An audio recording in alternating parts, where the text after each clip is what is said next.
يا كنا وإياك من الشرع صراط الذين أنعمت عليهم. Amin ya Rabbal Alamin. Before we started, I would like to go over today's event program. In brief, this webinar will take around 2 hours, starting at 3 p.m. until 5 p.m. We will have 4 sessions with 4 different panel speakers from CIMB Islamic. Without further ado, I would like to invite our first panel speaker, Encik Azmir Abdullah, Director of Business Development, Commercial Unit of CIMB Islamic, to give his speech. Please.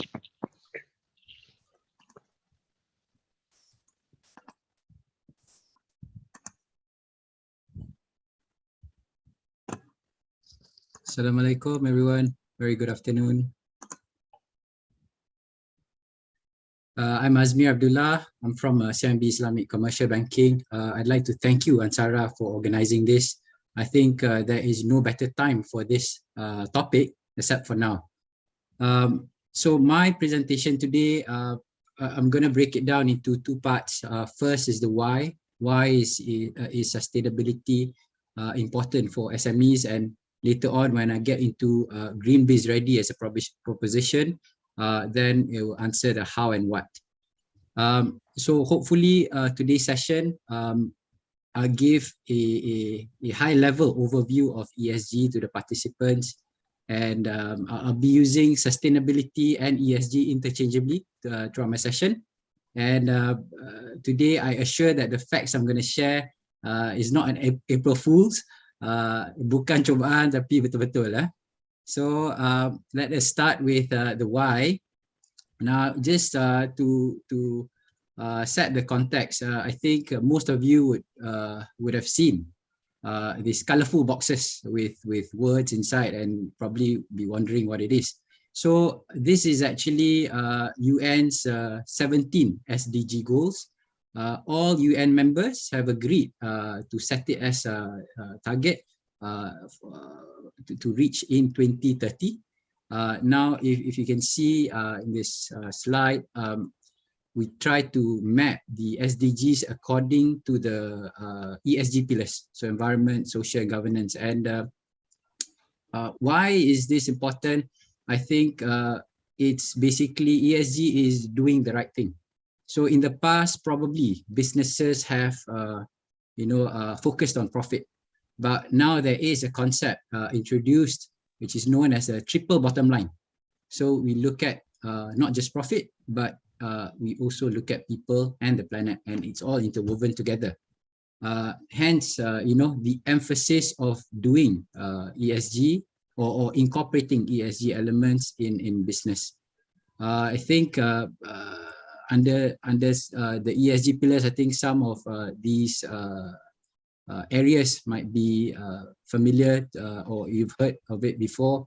People talk about climate change, people talk about greenhouse gases, waste and pollution. Under social, there is also child labor and even forced labor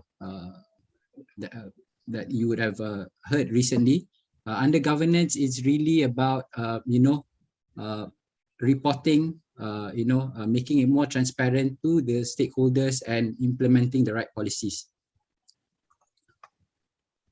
Just a moment, to the next slide. These are just some quick statistics on sustainability. I won't go through them all, but I think most important here, I think you would have heard that investors are increasingly putting a lot of importance in this, in the companies that they invest into. There are consumers that are demanding sustainable products. I'll elaborate a bit more on SME trends here, just by giving 2 examples of an SME that I know, because people might think that ESG is a bit beyond SMEs, right? It's for the big corporations and whatnot, but I'll just share two SMEs I know. One is the one that is making some jelly drinks.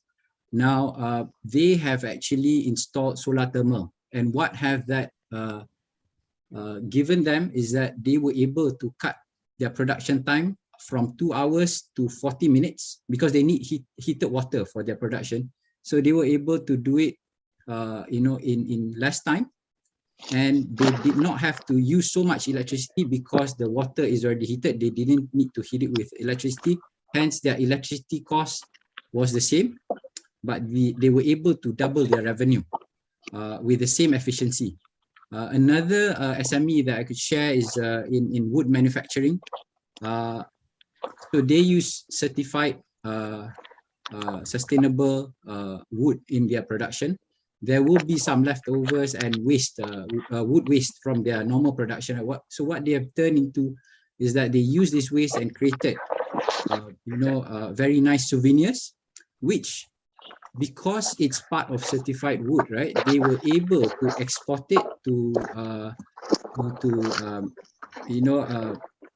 overseas, and they were able to sell it for a higher price and hence better margins.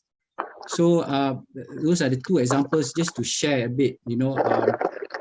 It's probably a trend early on, but sooner or later it'll become a mandatory thing. And even if you're at the earlier part of the curve, it's good because you have that competitive advantage of starting early. My next slide. So why is bank in the picture about all this sustainability? I think we as an intermediary, I think we play various roles here, and we provide access to funding. So funding means that we should be choosing the right projects to fund. Going back to the earlier triple bottom line, it should include profit, people, and planet. And we are also in a position where we can be an influential stakeholders. Having this session today to raise awareness and to spread the knowledge about ESG, I think is one way to do it. We can also be at the other side whereby if we don't make the right decision, we can be polluters ourselves, or we can be victims if we don't make the right decisions in financing our customers.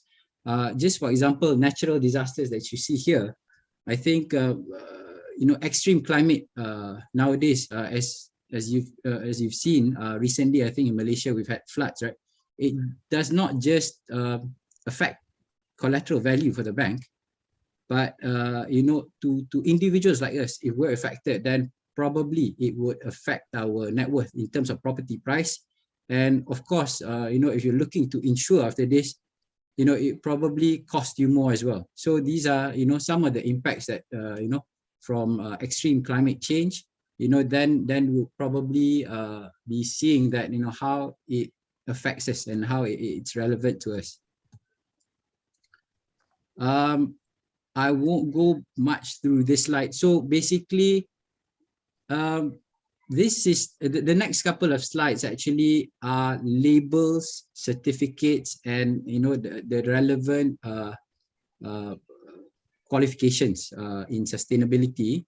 Now for SMEs, I think it's very important to find out which sectors you are in, and then to find that right certification or that right eco-label for your business. So I won't go much through this and the next couple of slides. These are just examples. For example, this one is in the F&B sector. The next one is furniture, medical equipment, spare parts, fashion, and the likes, right? So the point from these few slides is that there's a lot of certification, there's a lot of eco-labels. You probably have to find out which is relevant to your industry, and then then start to plan from there. Now on this slide, okay, this is talking about GHG, greenhouse gas emission. Now, scope 1 and scope 2 is very common nowadays, because scope 1 is basically the ones that are under your control, the ones that the company emits. So for example, transportation by by employees, by the company in transporting goods and whatnot, you would be using fuel, right? So there are certain ways to kind of control these emissions because these are within the company's scope. Scope 2 is where these are emissions from purchased energy. Purchased energy here means electricity in short, right? So you'd be consuming electricity. Most of us would be consuming from TNB. Of course, in TNB's energy mix, there are sources from carbon, from fuel, from coal. Now, one way to probably reduce the dependency on this is by using renewable energy such as solar, or using a much more efficient, machineries, energy efficiency. Now, the part that is not yet looked at in granularity here is scope 3, but it will be coming very soon. And some others in the advanced economies, the bigger corporates, they have started to look into scope 3. Scope 3, you can see here, the description here is the value chain of the reporting company. So that means the whole value chain, say for example, an MNC from US or Europe sources some of their parts from Malaysia, right? They will be looking at that Malaysian company and they will be looking at the supply chain of that Malaysian company. And I think I'll share a bit later.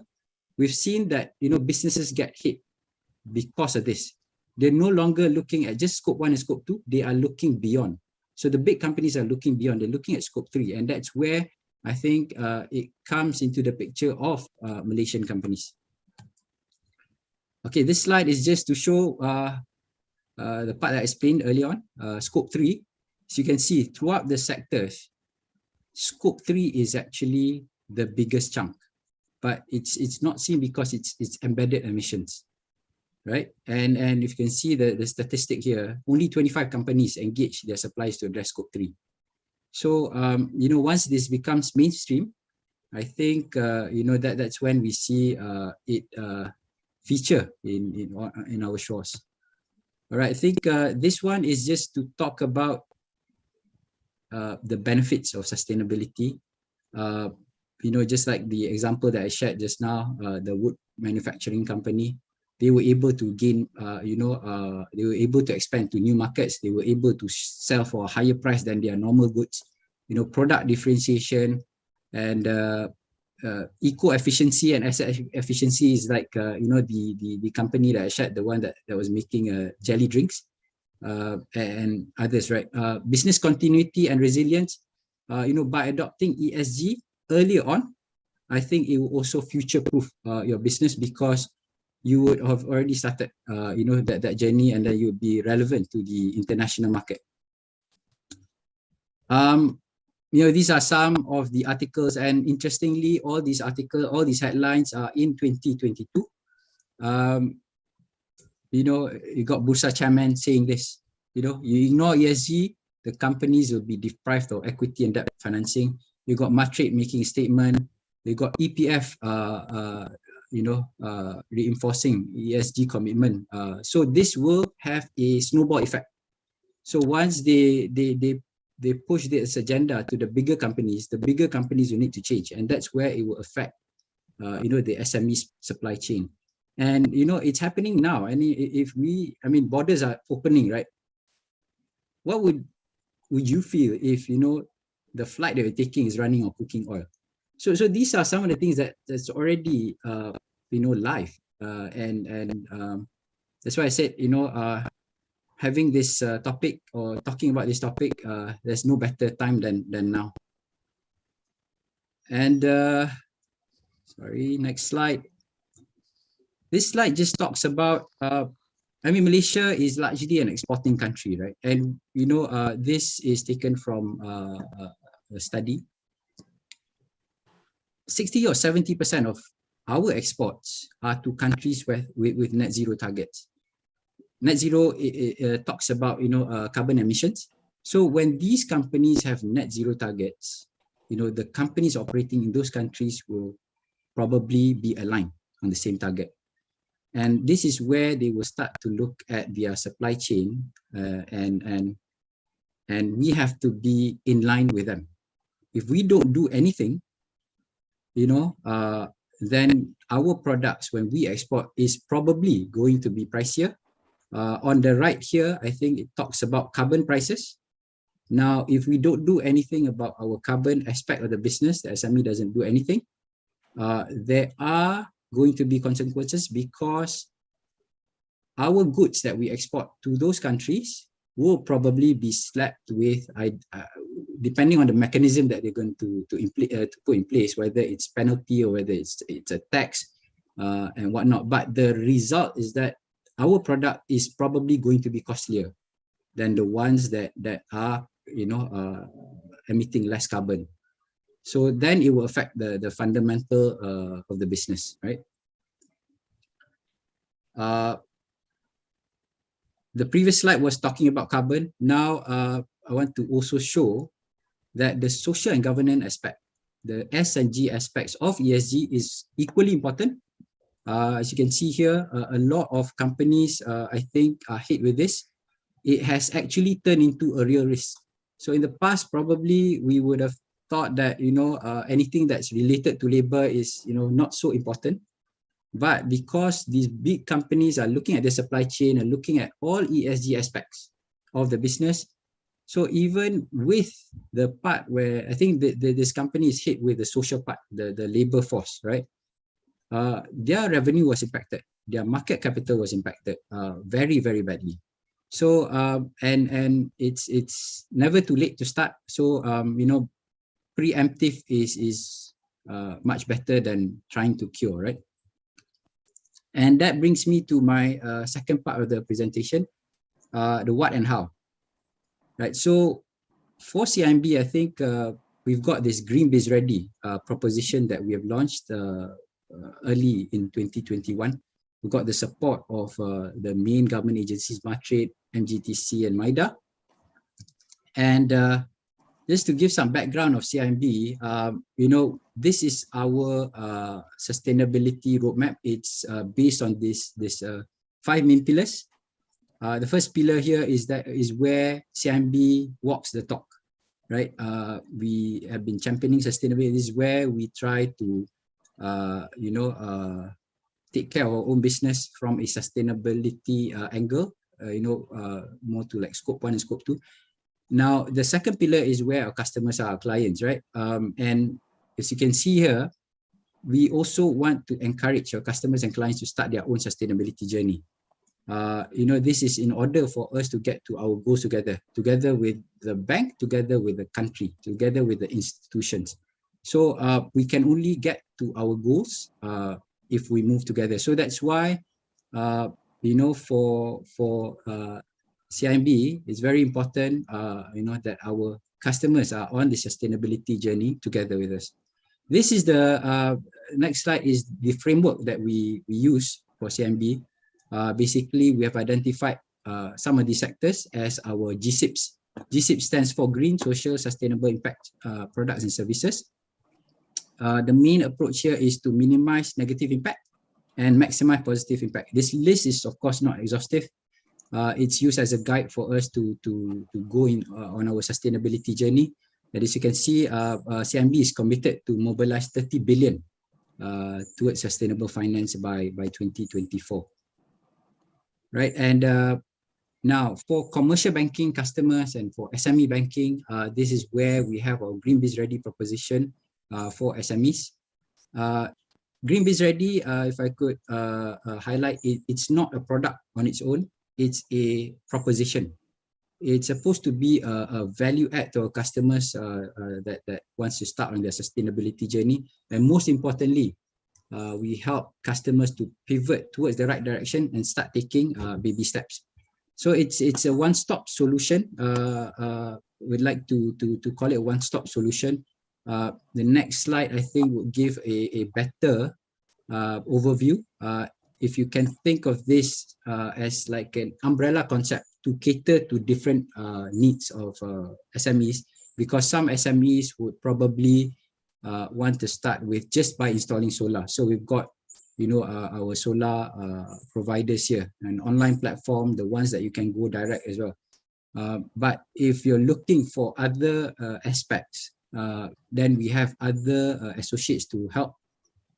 Like for PFAN, we have a free advisory. The companies that are involved in renewable energy, energy efficiency, and clean technology, if they have a project and they need some advice, PFAN can provide advisory for free, and they will help companies get funding. CIMB, you have the certification. They also have some programs that are free for customers to enroll in. But if the customers do not have any preferences, our recommendation for customers is actually to start with Impacto, because this is an area that is probably not as familiar for SME. So of course, the way to start is probably to build capacity, to build understanding and knowledge around this area in order for you to craft your journey better. Next slide, I will touch a bit on this Impacto program. Okay, so first is, before you go on a journey, right, before you want to embark, you will probably need to know where you are. So this is the part where I think Impacto will try to establish which level is the SME at. And then regardless, you can be a beginner, you can be already intermediate, you can be a bit more advanced. But very important, you establish where you are, and then that is actually done through a self-assessment questionnaire. So once you answer these questionnaires, you'll be able to kind of establish what are the important aspects of ESG in your business, and what do you have to do in order to get to your goals.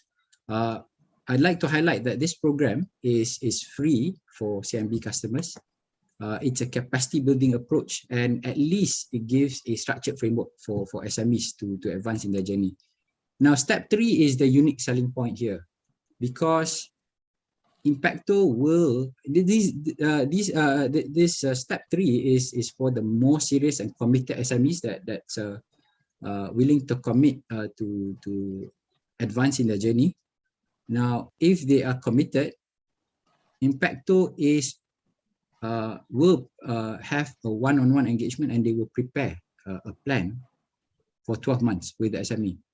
Now, this is unique because for companies outside, in order for them to engage these kinds of consultant, there will be cost involved. But here under GreenBizReady, we're providing that for free. If I could also move on to the next slide, I'll give you a bit of flavor of, this is just an extract for illustration purpose from the report that, Impacto will prepare for the SME. As you can see here, it may look a bit wordy, but essentially this is, in essence, the important points in a company's ESG framework, because it will list out, what you will have all these ESG pillars. It will tell the company what policies that they can enable in their company, what are the inputs to drive the outcomes for these policies. And then, of course, once you put in these policies, of course, you want to measure the outcome at certain point in time, and also help to structure and put a target to see how you progress, right? To have checkpoints, whether are you progressing in the right direction or at the right pace. Now, all of this, I think, will eventually lead back to the earlier, point whereby, for example, if you look at environmental here, and you have your energy management policy, and if you decide that, okay, we're consuming too much electricity, we'd like to change that to renewable energy, right? Then probably that will lead back to, okay, we need to install solar. And that's where GreenBizReady, we have our solar EPCC contractors, which we could link them to the SMEs. And then if the SMEs need financing for that solar, CIMB is there to consider financing the solar. My next slide is that step 3 just now that I mentioned, the 12 months. This is for illustration purpose. Impactor will prepare this and engage with the SME. If you can see here, it even includes engagement with the senior management, because very important, if you want to embark on this journey, if you're committed, it's very important to get the buy-in of the management in order to make sure that progress or whatever that you try to implement is taken seriously. I think I'm almost done. The next few slides is actually just an extract of our GreenBizReady website. I'll have a link later on. But these are just the associates with the brief descriptions to figure out, if you want to figure out what kind of products and services that they have, you can go to our GreenBizReady website and have a look. Now this slide is the Bank Negara Malaysia's low carbon transition facility. I know that Rizal is going to cover a bit more on this later, but essentially Bank Negara has come up with this facility for this year, essentially to nudge and push the SMEs to start their low carbon transition journey. So Rizal will cover a bit more on this later. This next few slides is, CIMB, throughout your sustainability journey, there will always be banking requirements, and that's where going through GreenBizReady, CIMB is always there at your side. Any particular banking needs, I think it's our bread and butter, and it's just a matter of contacting. Yes. Hello. Hello. Yes, I am. Shawal, I think you're on. Yeah. Okay, so before I'd like to just close off this. The left picture, I think, speaks for itself, the importance of small steps. Most of the time in the sustainability journey, I think the grass is always greener on the other side, inshallah. And the importance is that don't make it too complicated. I know ESG is not a familiar topic to most of the SMEs, but you don't have to make it complicated. Don't be like the person on the right, making it too complicated, making it too, a difficult journey where you might not start at all, right? It's better to have small steps and you progress along the way. The picture on the right is a story. It's a man with a horse in the foggy forest. The man said to the horse, "I could not see where we're going, it's too foggy." And the horse replied, "Do you see your next step?" And the man said, "Yes." The horse replied, "Then take that step and keep moving, and one step at a time." So with that, I'd like to end my presentation today. Our email, our contact and website is there. Do reach out to us. Start now. That's my call to action. Thank you. All right, thank you, Encik Azmir. We will now have a Q&A session regarding the topic delivered just now. You may unmute your microphone to ask the question or type your question in the chat box. Any question?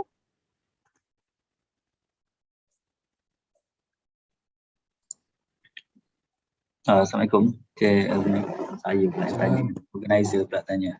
Interested with the impact tool tu. So, is there any size of company that could be accepted ke, or you take any kind, even micro entrepreneur as well? Boleh, any size, as long as CIMB customer. So it could be, you could have an account with CIMB pun kita terima. Gladly willing to assist. But of course lah, I mean, for certain size, macam I cakap in my earlier presentation tadi, some companies may see the relevance of it more clearly than the others. Of course, because you mentioned micro tadi kan, Micro to a certain extent is relevant. It's just that whether how important it is to the that particular business or not. Because sometimes micro ni kadang-kadang the sustainability definition is that, you know, the survivability of their business rather than looking at the environment, social and governance, right? So tak ada masalah, there's no restriction, but it's just that we know whether they will appreciate it as much as the bigger SMEs lah. Bigger SMEs pun tak payah big sangat. Kadang-kadang, you know, SMEs that are exporting, I think they would probably could relate better to ESG compared to say SME yang just operate kat Malaysia je, then it may not. I mean, no harm in starting. It's just that whether they find it useful or not lah. Hopefully that answers. Okay. Ada soalan dalam chat box, Azmir. Okay, sorry. How is CIMB connecting the tools?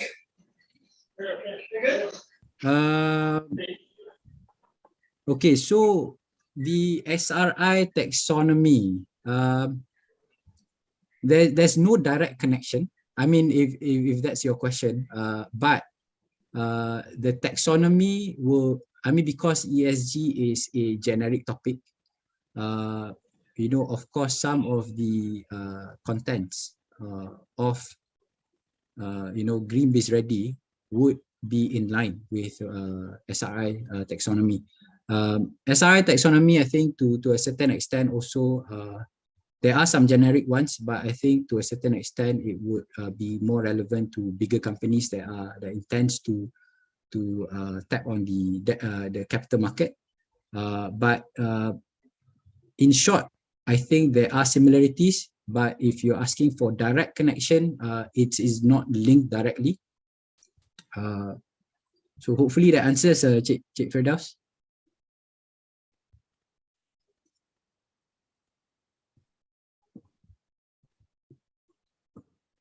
Thank you. Any other question?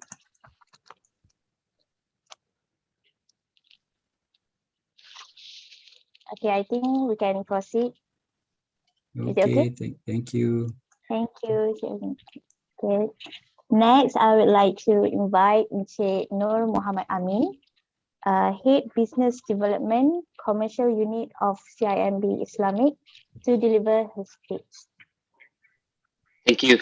Thank you so much, Cik Iman. Assalamualaikum warahmatullahi wabarakatuh. Just to manage your expectation, because I have issues in my audio with my laptop, so I'm using visual from my laptop, audio from my phone. So in case you see a blank screen talking, so actually it's me. Okay, and I'm sharing the screen now.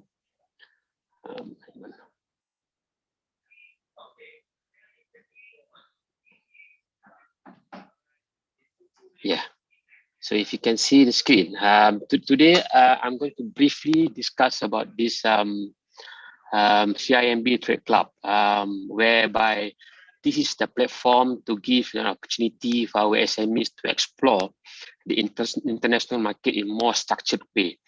In the sense that, you see, we encountered that many of the SMEs is facing issues when they are interested to do they're looking for export opportunity, but somehow they don't know where to go and who to contact to, even if they join the some sort of international level of exhibition, for example. End up like the interest they receive is so much, but again, there is no concrete action after that because of the lack in terms of connection, in terms of the follow-up and everything after that.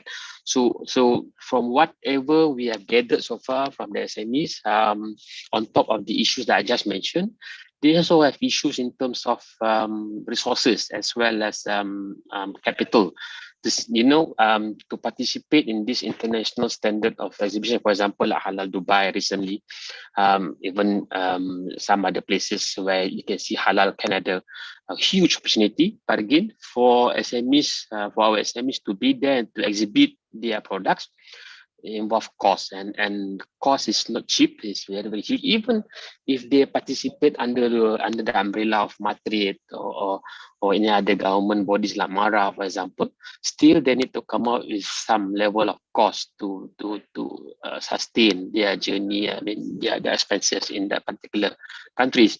So due to that, CIMB has developed, I call it, team up with more than 40 banking group, international banking group, covering more than 60 countries.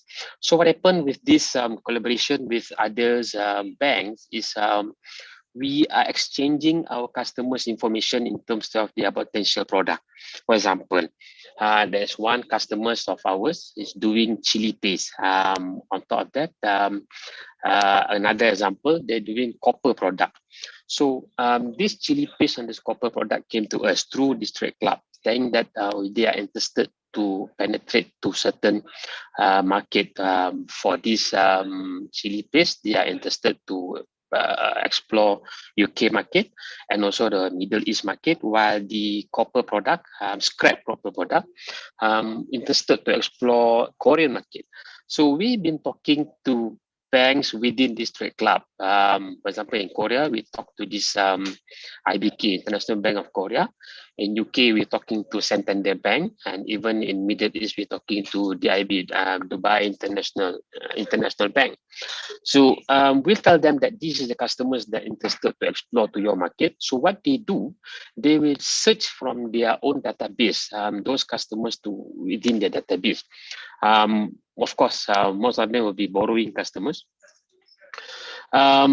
To find out any of their customer interested to explore start relationship with our customers, I mean to buy our customers' product. So Alhamdulillah, with these two examples, there's one party interested coming from UK for this chili paste, and of course from Korea, there's one party interested to buy the some kind of specs of copper product that our customers in PJ is producing.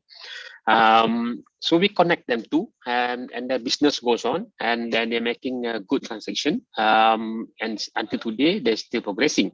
That is to tell you how structured it is, because the one I want to highlight here is if we exhibit our product in a normal exhibition kind of thing, the people who come to see our product, maybe it can be anyone. It can be any traders, it can be any manufacturers, for example, but they also see other products after our booth, right? So at the end of the day, they may need to make a decision which suppliers that they're going to buy with. And even if they are agreed to buy from our SMEs, they'll have some issues in terms of the Ecoterm, the repayment method, and the settlement method, something like that. With this trade club, we are more structured because our customers who are having the export line or trade line with us, as well as with the other bank customers who are having the trade line or import line with them.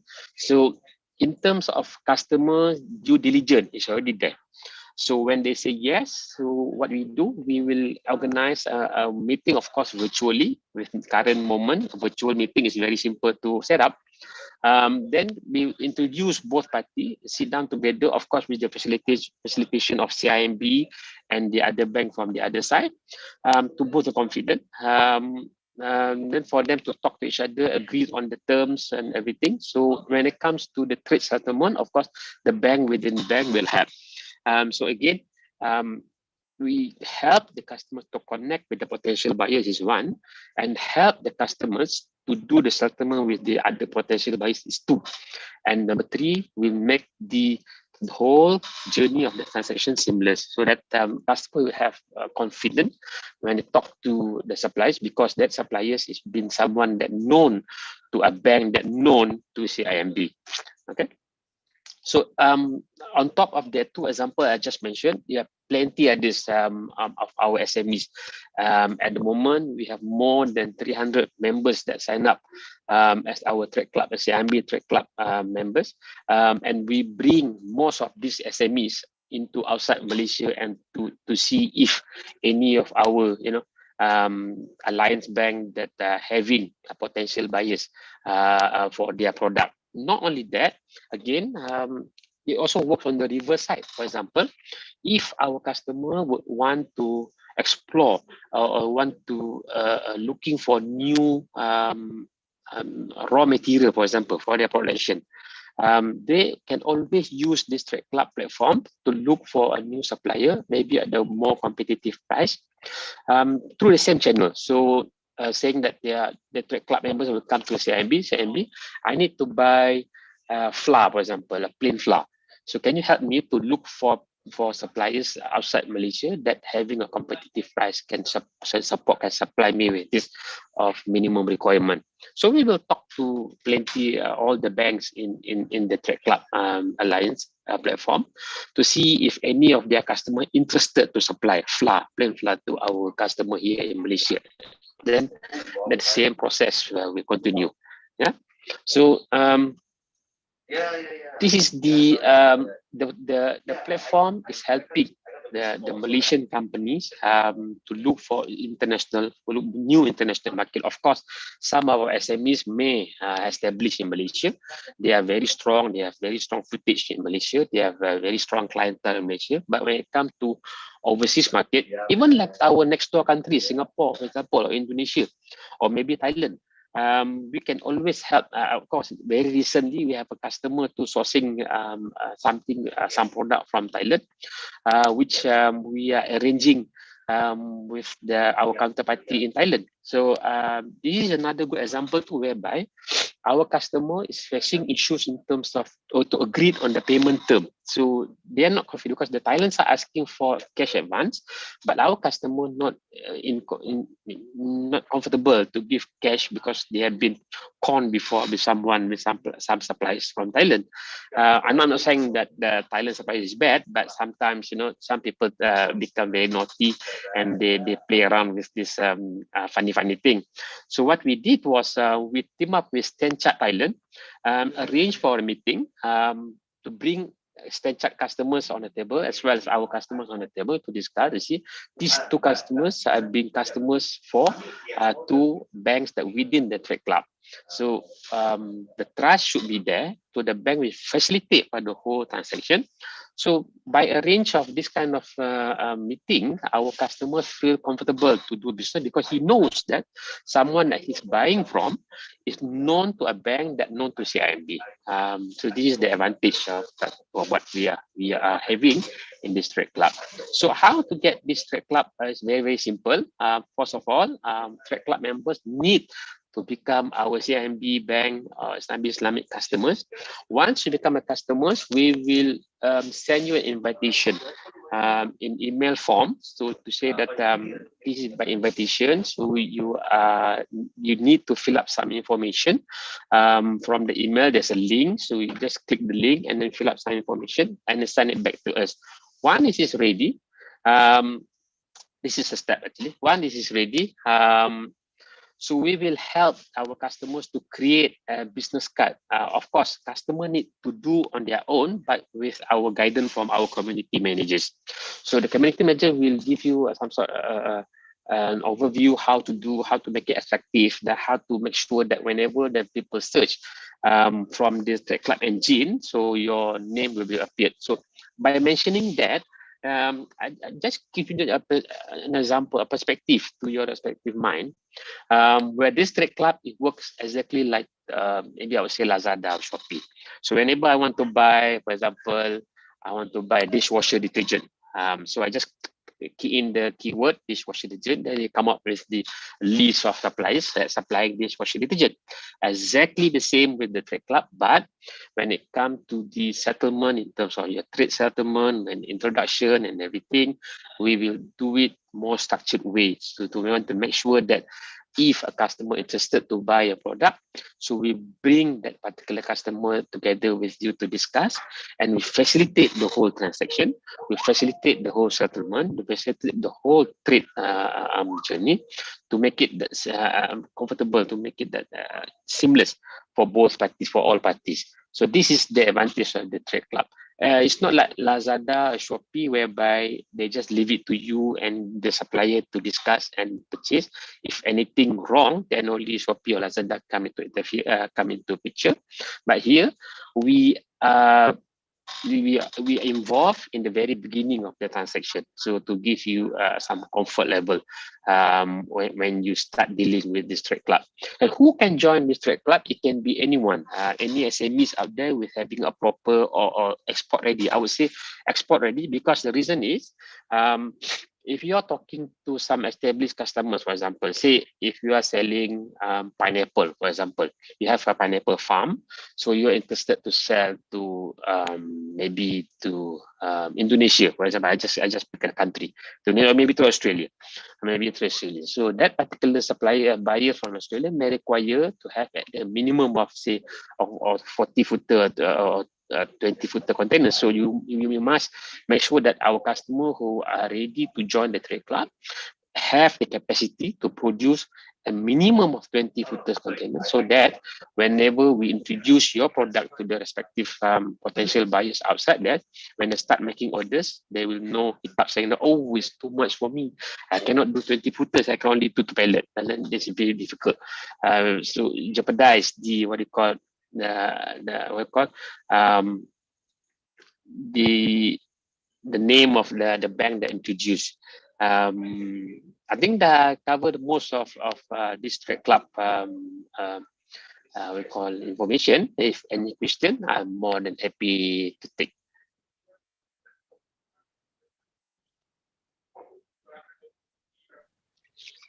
Thank you, Encik Noor. Any question you may ask now?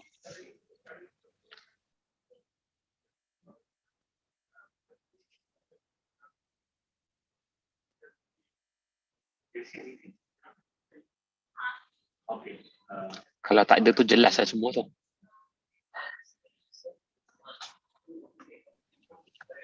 Any question? So, Encik Mohamed, Ya, saya. tadi contoh-contoh tu lebih macam trading lah. Kalau services, what do you think? Say again? Services, kalau in terms of company offering services with international trade. Yeah, can. For example, if a customer offering, say, a logistic services, yes, we can always bring it to this trade club to offer some sort of to the interested buyers out there to adopt or to use your logistic service. I'll give an example. So, what kind of service that you have in mind, Encik Taufik? Macam telco lah, services. Yes. Okay. For example, if you have a business in telco, so you want to explore some opportunities, say in India, for example, we can always introduce your company to the Indian bank, so to see if any opportunity for our SMEs to explore to the Indian market. But of course, when it comes to the contracts awarded by the government, it can be very tricky sometimes, because each country may prefer their own local supplier to do this infrastructure work, something like that. But I'm not saying that it's not possible.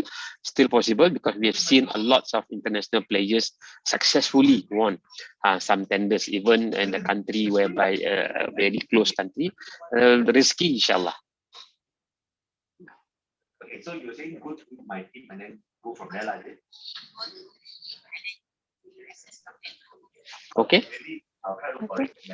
Yeah. Anyhow, if you need more information of the trade club, please connect to us. I will put the email address at our chat box, so you can always get connected to us through this email address. All right, thank you, Encik Noor. We will continue with the next session, session 3, CIMB SME Financing. We invite the Director of Product Development, Commercial Unit of CIMB Islamic, Encik Rizal here to give his speech. Okay, thank you, Iman. Give me, need to share my slide.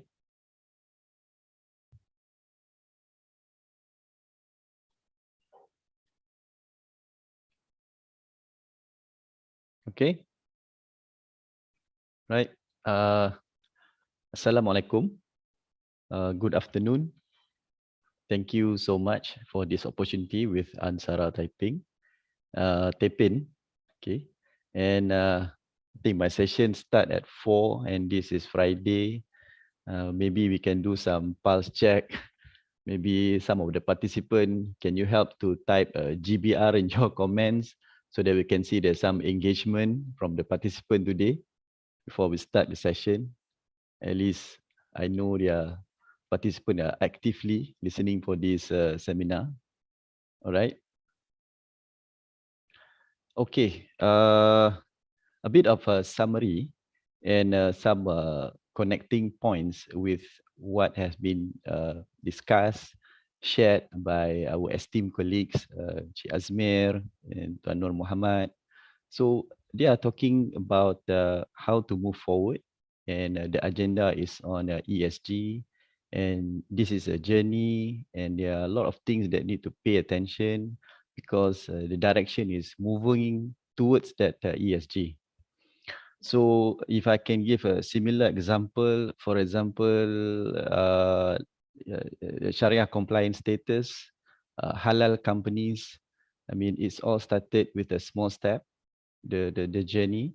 And right now, everybody is pushing for Islamic, and for halal, we are top of the table in terms of the halal economic indicator, particularly for halal food.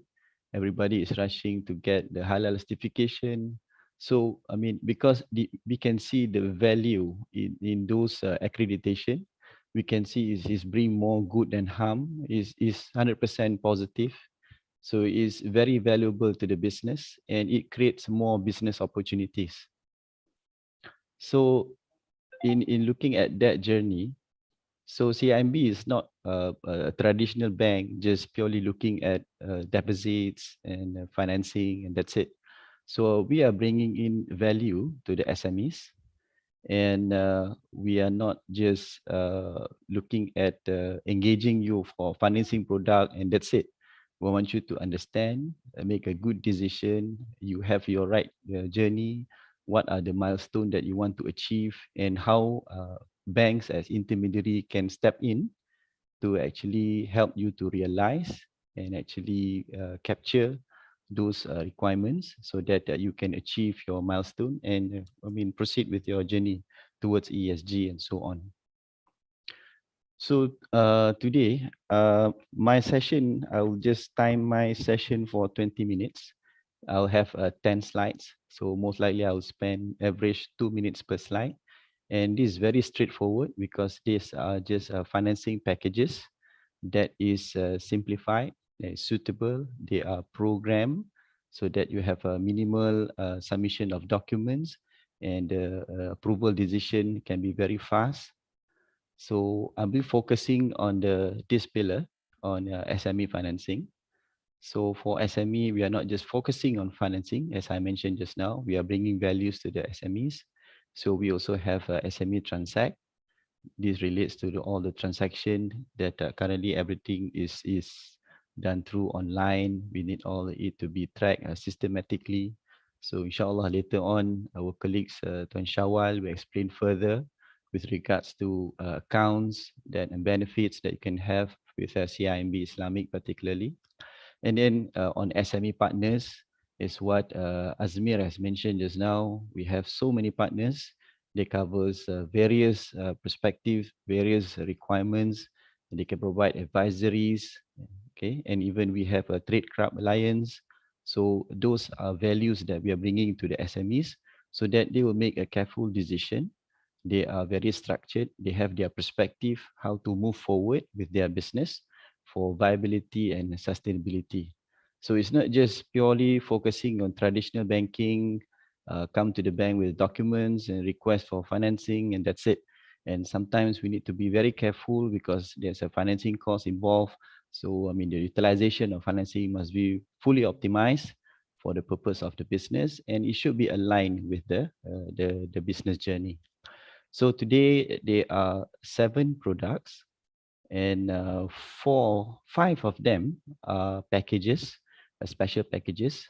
that will have specific requirement and purposes, and they are relatively more affordable and cheaper financing rates.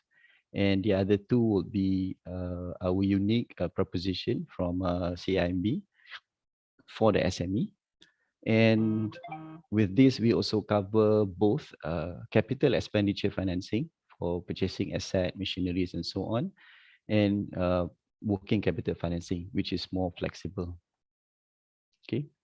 So this is the first one. I think everybody is familiar. This has been the market for some time. This is basically a recovery package.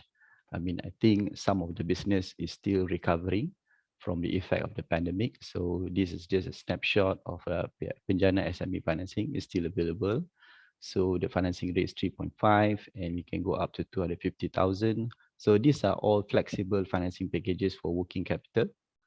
Okay. These are all Sharia compliant working capital financing. Okay. The next one is this is I would say hot selling in the market. One of our top products right now, targeted relief and recovery, is the fund size is 2 billion. I think as of now we have utilized close to 1 billion plus. The purpose of financing is for working capital. It's still flexible for the SME to utilize, and it's slightly bigger in terms of quantum, up to 500,000. And these are all inclusive of guarantee with CGC and SJPP, which means those packages that we are sharing today, those we consider as unsecured financing, which means we have no discussion in terms of collateral and so on. So this has been a package and a program under this specific initiative. And for targeted relief, it goes up to 7 years, and we also can include a 6-month moratorium to ease the cash flow of the applicants. Next would be automation and digitalization. This also a specific initiative. In fact, it includes digitalization with regards to the current trends and the requirements in the economy that moving towards e-commerce, electronic trades, and so on. So it also include the purchase of software, IT solution, services, and technology.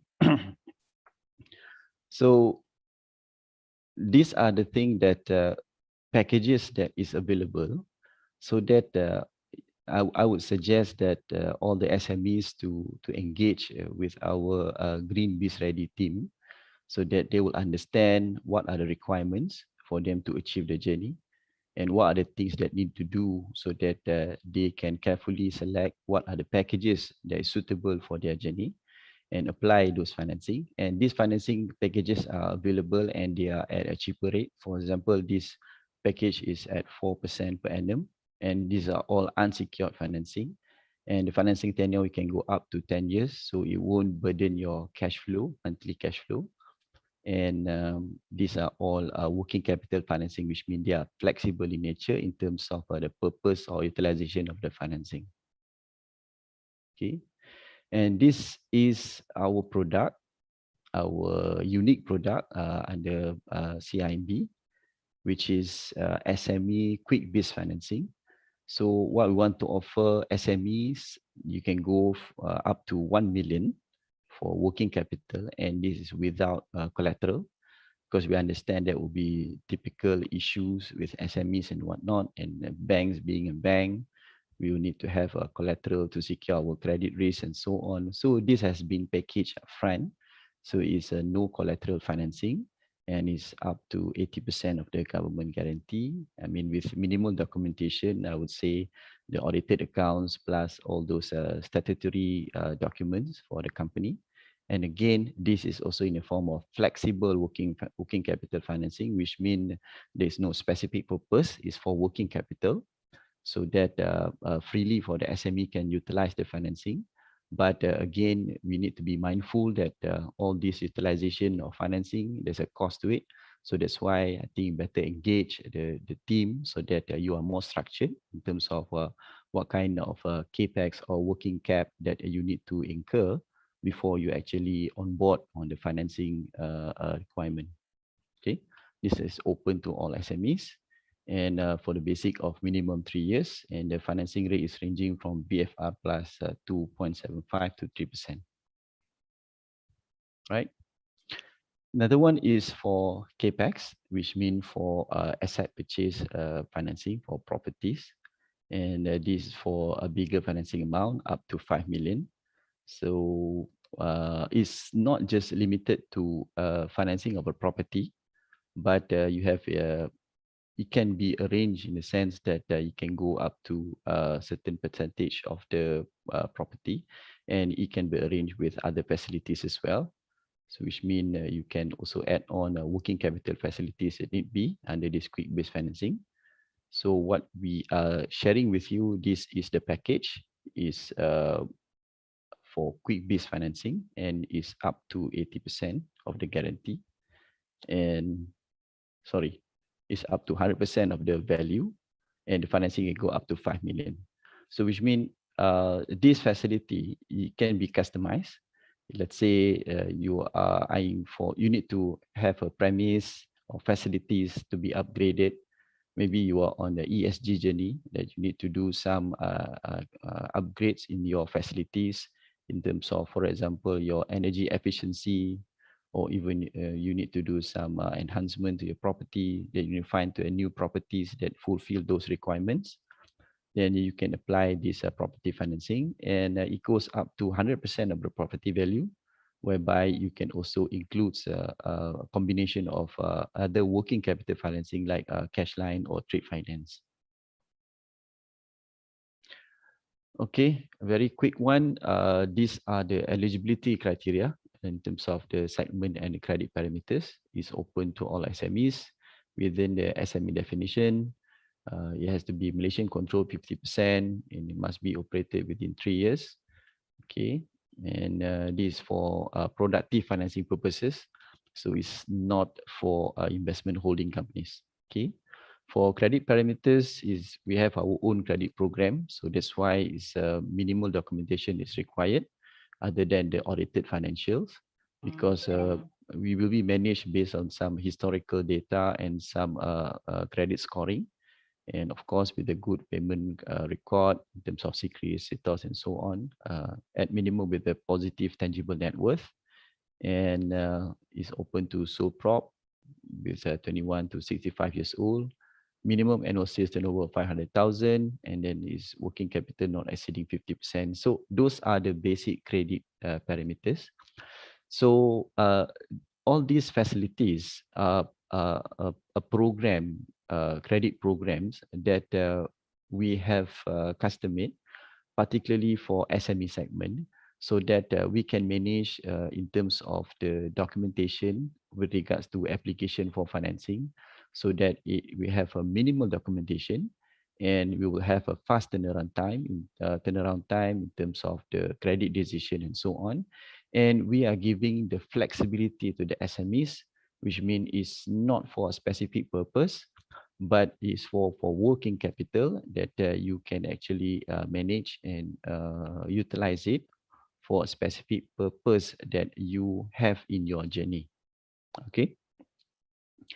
So and then before I go for the Q&A session, I think the last facilities that we're going to, the next facilities that we're going to launch is going to be the low carbon transition facility, LCTF. I think Azmir covered that briefly in his slide. This is a specific purpose initiative by Bank Negara.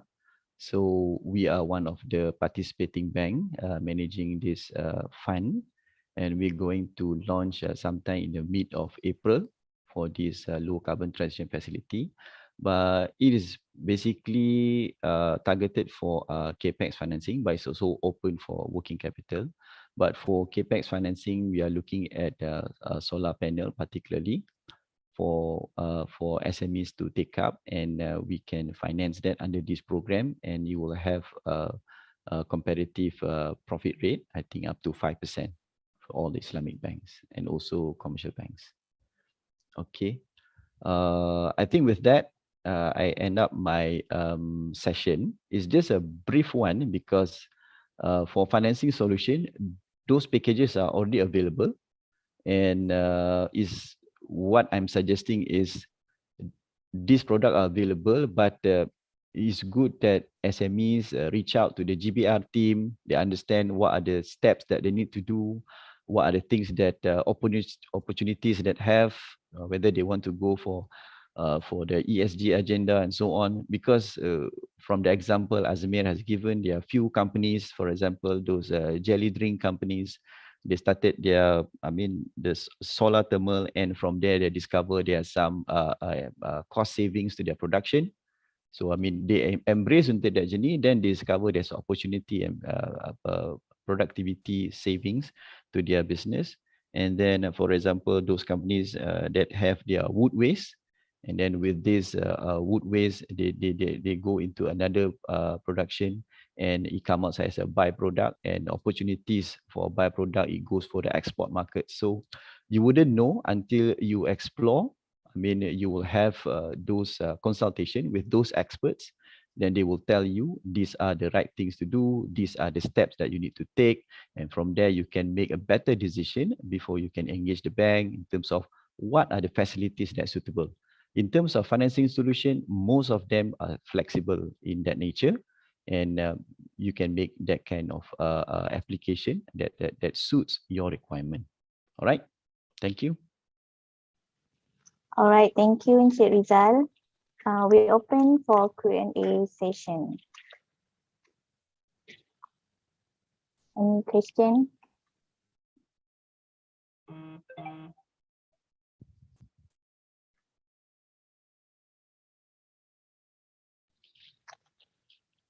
If there's no question, can we move to the next session? Okay, thank you. All right, thank you. Now we invite our last speaker, Encik Shawal, Assistant Vice President, Transaction Banking of CIMB Islamic, to deliver his speech. Thank you, Iman. Okay. Assalamualaikum, Tuan Taufik, my CIMB colleagues, and also all participants. Okay. So first of all, thank you very much for giving me this opportunity or slot to share some of the information regarding opportunities that we have within our cash solutions. Before that, let me introduce a little bit on my background. My name is Shawal. I'm from CIMB Islamic Transaction Banking. So basically, I'm in charge of cash management solutions. So I feel very honored today to share some of these opportunities that we have with our cash solutions with you guys. The business owners from ANSARA Business Club. Just to share with you guys, I will try my best to share the opportunities that we have today with you guys. Considering that I'm also one of the alumni of MRSM, particularly Taiping. Yeah, so good to see you guys today. So let me start with the next slide. So today I'll be sharing opportunities that we have in our term investment account, or in the abbreviation of TIA. Yeah. And then I will also be sharing opportunities that we have in our daily investment account, or DIA. And then on the last one, opportunities that we have in our Smart Biz current account I. Okay. Let's start with TIA or TIA. So what is term investment account? Yeah, you can see the printed version here. So TIA is a Sharia compliant investment account based on profit sharing contract that could offer potentially higher returns to the normal term deposit. Actual returns will be declared monthly based on the actual performance of the investment. So in a nutshell, TIA is basically very similar to the fixed deposit or Islamic fixed deposit that you are very well versed with. So the features are very similar, except that TIA is under investment account platform. So I will share a bit the difference later. the difference that we have for term investment account as compared to FD or Islamic FD. So what are the benefits and privileges that we have for TIA? Yeah? So one of the beauty of this product is it can afford to offer a higher return as compared to FD or Islamic FD. The other one is it can still pay profit, yeah, even though the customers do early withdrawal. So as you know, under fixed deposit or Islamic fixed deposit, if you do early withdrawal, you do not get any return at all. But for this TIA, even though you do the early withdrawal, you can still get some profits, but at 50%, 50% of the profit, prorated profit. Yeah. So I'll move to the next slide. Yeah. So this is basically the main features of this term investment account. Yeah. As you can see, it's very similar to our fixed deposit or Islamic fixed deposit. It has multiple placement tenures, including 1, 3, 6, 9, and 12 months. Yeah. So this is the board rate that we have currently for all those tenures. Yeah. So on top of this rate, we do have so-called branch empowerment rate, which is slightly higher than this board rate. Yeah. So that is given to the branch to give the rates to the customers. And beyond the branch empowerment rate, we also have a special rate where if you can do a much higher placement, the bank can offer a special rate which is higher than the board rate and also the BE rate, but that is pending management approval. Yeah. And then the profit payment, similar to FD or Islamic FD, it will be paid at maturity. Yeah. So the underlying asset is our own CIMB Islamic financing assets. Okay. Minimum initial placement is 1,000 ringgit only. Yeah. So it's very minimal amount. So almost everyone can enjoy or participate in this term investment account.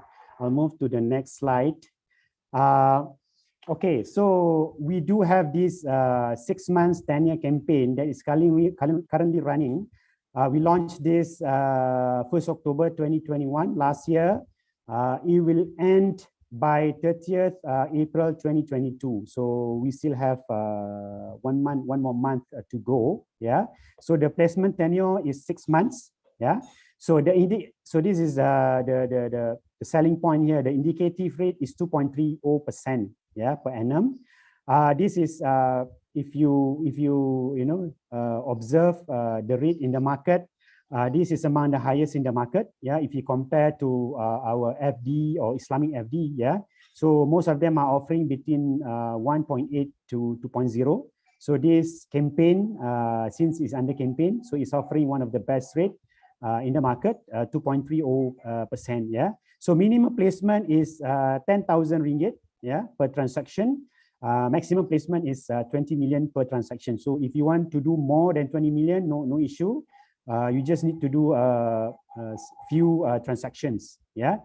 As I mentioned earlier. Yeah. So what's the offering of this? What's the proposition of this campaign? It's offering a higher return if you compare to FD or Islamic FD. Yeah. Another one that I mentioned earlier is the 50% partial profit payout in the event of premature upliftment. Yeah. So you do early withdrawal, you can still get 50% of your prorated profit. And the other one is stable and low risk investment. So we do have our own mechanism in the bank that to ensure that all the TIA placement is invested in a stable and low risk asset. Yeah, so I will share in the next slide. Yeah, so this is basically the performance of the historical campaign that we did in the past. So we have this information made public, yeah, in our CIMB website. So you feel free to go into our website to look at this performance. we do have in our quarterly report, but this is the extract that I have for our specific campaign that we did in the past in 2020 and also 2021. So this is important, yeah, because when we talk about term investment account, normally customer will have doubts. The name itself is investment, right? Term investment account. So they feel that it's risky and so on. Yeah. So I mentioned earlier that I will elaborate a bit on this product. So since this is under investment account product, number one, the principal is not guaranteed by PIDM. Yeah, as you know, our normal FD or Islamic FD is guaranteed by PIDM up to 250,000 ringgit only. Yeah, so even though it's guaranteed, but only up to 250,000 ringgit only for what we call that, for our FD. Yeah, so that's number one. Number two, the return we give in the form of indicative profit, meaning we do not guarantee the profit. So this is another angle that customer may have doubts. Yeah, so I need give me some time just to explain on those two concerns. Yeah, number one is the principal not guaranteed. The other one is the indicative profit. Yeah, so don't worry. Yeah, even though it is in our investment account platform, but we do have our internal mechanism to ensure that at the end of the day, the principal is paid back to the customer. Yeah. And also the profit that we pay, the actual profit is similar to the indicative profit. It is not less than what we mentioned during the campaign offering. Yeah. So basically, if you look at this historical performance in 2020, we launched a 6 months campaign with 2.25% campaign indicative profit. Yeah. So in August, September, October, November, and December, it shows that the bank paid the actual profit similar to the indicative profit. Yes, 2.25 versus 2.25. So there is no shortage of actual profit here as compared to the indicative profit, and we paid the principal full to the customer. Yeah, so this is just to give comforts to customer. Yeah, based on historical performance. For the last 3 years that we have launched this TIA, the bank has never failed to pay the actual profit similar to the indicative profit plus the principal back. Just for your information, yeah, other than CIMB, a few other banks, for example, Maybank and also Bank Islam are also offering this term investment account product. Yeah, so I think this product is relatively new as compared to FD or Islamic FD. Yeah, so I think the most TIA in the market is around 5 to 7 years only. Yeah, as compared to FD, has been in the market for since last time. So that is 2020. If you look at 2021, there's another campaign under 3 months tenure that we launched. So you can see the actual profit paid out is 2.20 versus the indicative profit of 2.20 as well. So in summary, I just want to highlight again, even though it is under investment account platform, customers should not worry about the principal and also the actual payout profit, because historically speaking, it is intact, so that the customer don't have to worry so much. Yeah. So I move to the next page.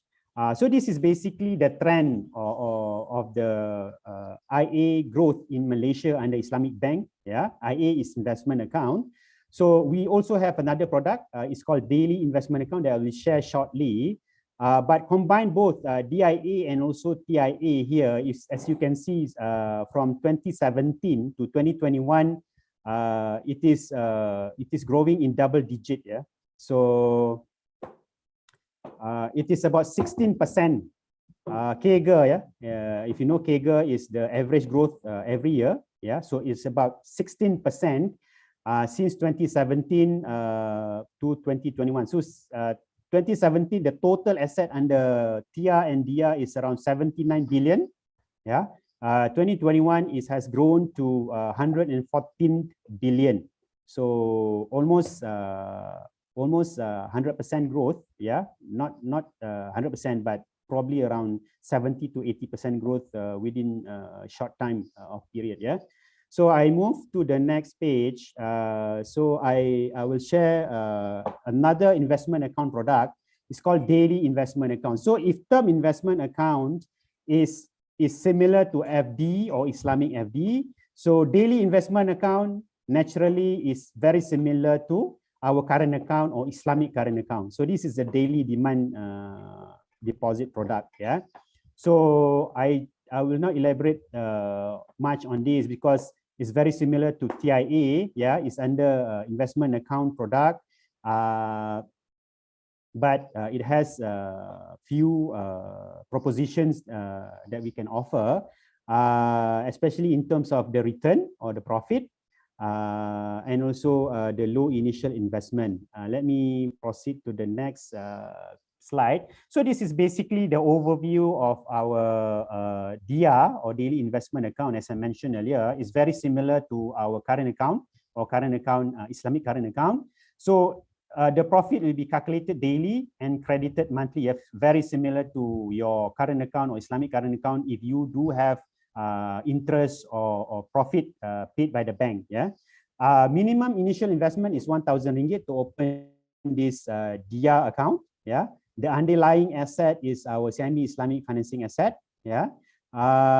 Features, as I mentioned earlier, is very, very similar to the current account or Islamic current account, where you can open the account via over the counter OTC, and then you have the very similar operational features with our CA or Islamic CA, whereby customer will be able to transact anytime via over the counter, ATM machine, CDM, internet banking, and checks. Yeah. So if current account, Islamic current account, you can use our so-called online platform, which is called Biz Channel. Yeah, probably some of you guys are very familiar with our Biz Channel. So if you open DIA, our daily investment account, also you can do the transaction via our Biz Channel. So very similar to our current account or current account I. So what's the advantages of this product? Yeah. So number one, it offers a permanent indicative profit rate. Yeah. So basically, if you open this daily investment account, yeah, and you put some balances into your account, so you will get paid in terms of profit on monthly basis. Yeah. So basically the profit here is between 0 to 500,000. You will be paid 0%. Yeah. More than 500,000 to 1 million, you will get 0.05% profit. Yeah. Above 1 million, you will get 0.15%. Yeah. So considering these days not many current account or Islamic current account are paying profit. Yeah. So this is one way to get some returns, yeah, with your main operating current account. So instead of having a main operating current account or MOCA in your normal current account or current account I, so you can open this DIA to become one of your main operating current account, main operating current account to do your transaction, either payment or collection, yeah, and at the same time maintain some balances in your account, on your DIA account, and get some profits. Yeah. So that is basically one of the beauty of this DIA. Yeah. So this is basically the standard indicative profit rate. We also have a special indicative profit rate. It means that if you have much higher balances, for example, 2 million at any time, you have a big company. They have many employees and so on. Your turnover is much higher. So your balances at any time is between 2 million and above. So for that, we can also offer you a special indicative profit rate. Yeah, based on management approval, where the rate will be much higher than the standard indicative profit rate. Yeah. So if standard is maximum 0.15%, special indicative profit rate can go higher than that, much higher than that. Yeah. So that is another beauty of this daily investment account. Okay, so just want to highlight the key differences between DIA and also our normal current deposit. DIA is, as I mentioned earlier, is under investment product, whereby current deposit, your current account or Islamic current account is under deposit product. And then for DIA, we require a customer to fill up our investment suitability assessment form, or ISAF. Yeah, so it's a very straightforward form for the customers to fill up. That is required by Bank Negara, whereby our normal current deposit, you don't have to require to fill up this ISAF. Another one is DIA is not protected by PIDM, whereby our normal current account is protected by PIDM up to 250,000 ringgit. Yeah, so that's about it. Okay, again, so this is very important, considering that DIA is also another investment account product. So this is basically the historical performance of DIA in 2021 June last year, right? So basically, as you can see, the actual payout profit is similar to the indicative profit. Yeah, so even though there is no guarantee, but historically speaking, the actual profit is very similar to the indicative profit. Okay, I move to the next page. This is our last campaign that we have under Smart Biz Current Account. So this is our normal Islamic current account. If you want to open the Islamic current account with us, so we do have our campaign currently running from October last year to October this year. Yeah, so this is basically our normal Islamic current account. Yeah. If you open this, okay, what are the offerings? Basically, if you open the Islamic current account with us, we under this campaign, you can enjoy exclusive monthly hibah. Yeah, for the first 6 months, you open the account. Basically, the hibah is as per the monthly tiering. Yeah, so below 10,000 ringgit is 0% hibah. Hibah is an Arabic word, so it basically means a gift lah, or hadiah. Yeah, so more than 10,000 to 50,000 ringgit, you will get 0.2% hibah.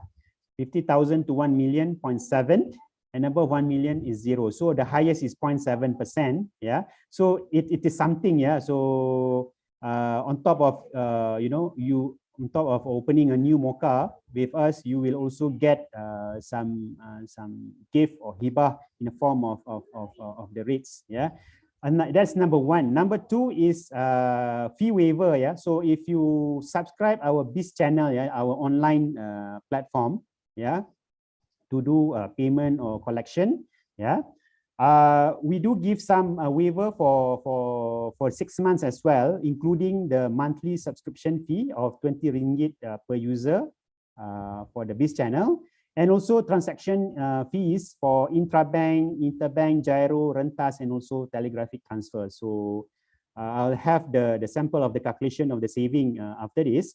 Last one is the FX preferential rate. So if you open Islamic current account with us, under this campaign, you will also get a slightly higher FX rate, yeah, under the preferential rate.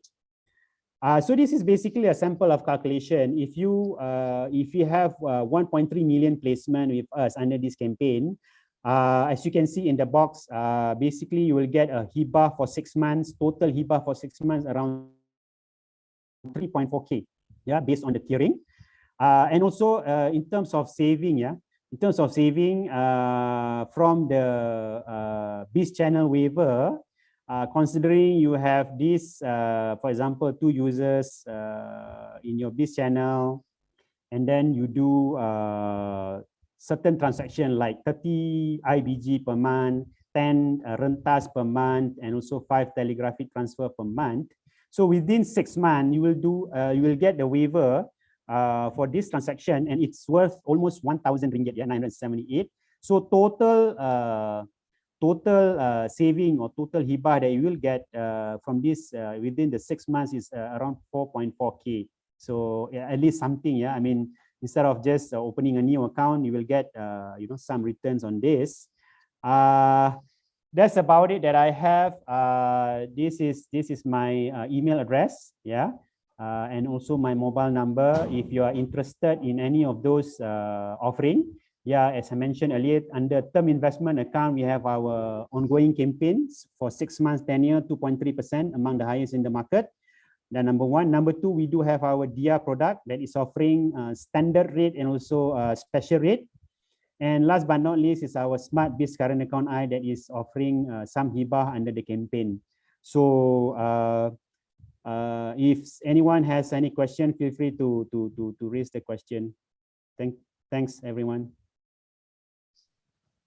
Thank you, Encik Shawal. Any question from the floor?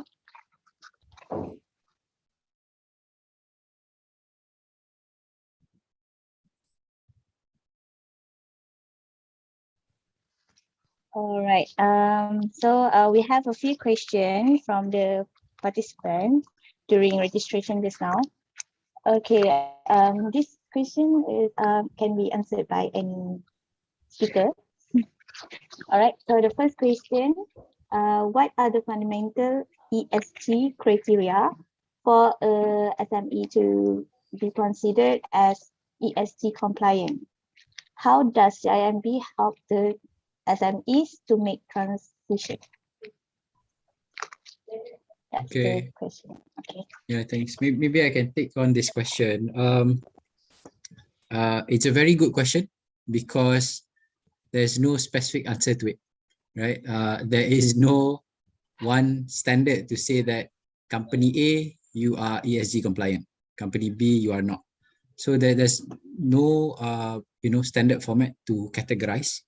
But in my presentation earlier on, I think that's why it's important. I emphasize the importance of baby steps.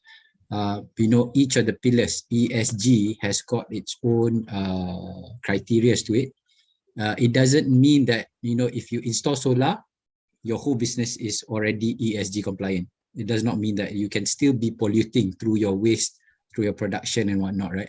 So how CIMB, so the first part of the question, there is no particular answer or category whether you're compliant or not, but it's very important for you to start that journey. And that's where CIMB comes in with that GreenBizReady proposition to help companies to start with their sustainability journey so that they will look at all ESG angles. They will see which ones are a bit more relevant or important to them to start on, because you may not be able to start all at the same time, right? Maybe limited resources, limited time and whatnot. So very important, you start, but then that's why it's called a journey, right? You will start to implement one by one. And hopefully by the end or the mid of the journey, you would have the elements of ESG in your business. And whether you want to call yourself ESG compliant or not, by then I think that's up to the business, but at least you've got ESG elements looked at into your business. Hopefully that answers partly at least the question. Paniman. All right, thank you, Encik Azmir. Okay, we have another question. How sole prop company can apply for financial support from bank? I think this one either Rizal or Mohamed could take this question on.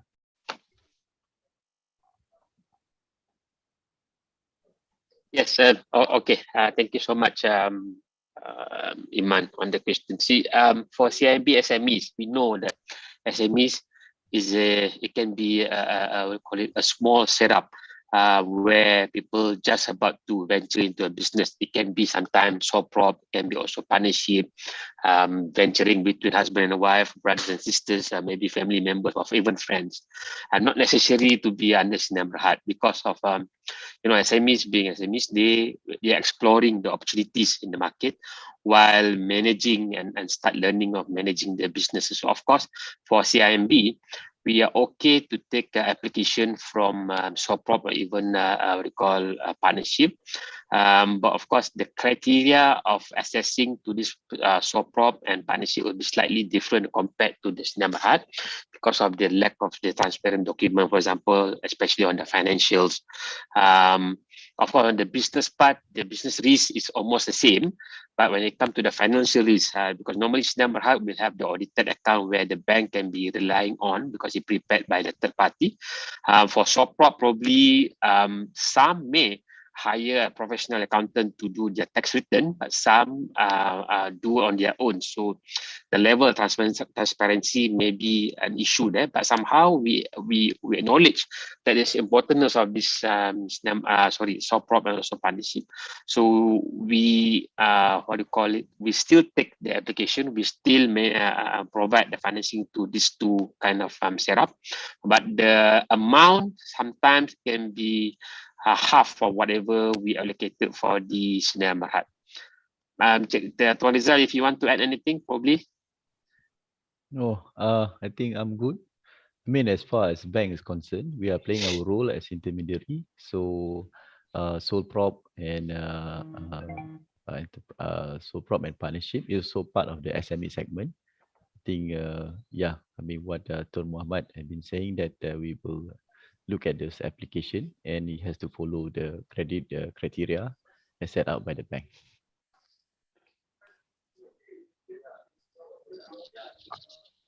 All right, thank you. Can we have one last question? Yes, please. Okay. Have CIMB in the past organized a business matching program between SMEs and facilitate the financing or deals struck in the program? Yes, we did. We did have several event where we gathered SMEs and give them some product knowledge. So it's like what we are doing now, to give them the opportunities what the bank is offering, not necessarily on the financing, just on the financing, but as well as on the other kind of program that we have, for example, like halal, like ESG, what Azmir just presented, or even for Trade Club and many others. In fact, we also have a program where we support a micro BizReady, where we selecting some specific kind of businesses, for example, single parents or asnaf, or even new setup, even handicapped people with the collaboration with the Tele College. We give a mentorship kind of services to handhold the respective SMEs to develop their business and to bring their business to a new height. In terms of business matching, we do have this kind of what I just mentioned, this Trade Club. For local, yes, we also support our SMEs in a sense that to connect them with our respective customers internally as well as externally. We work together with several government agencies like MIDA, Matrade, MITI, SME Corp, and many other HDC, many more. Yes, SMEs are most welcome to knock at our door. We are more than happy to assist them and to bring them on board and to bring them to further in terms of their business. All right, thanks, Encik Amin. Okay, any other question on the floor? Kalau ada, kita raikan. Betul. Okay, I think, okay. We have now come to the end of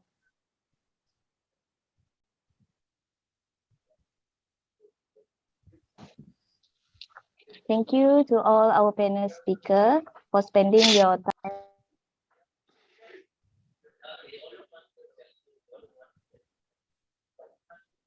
Hello? Okay. Hello? Yeah. All right. Thank you, everybody.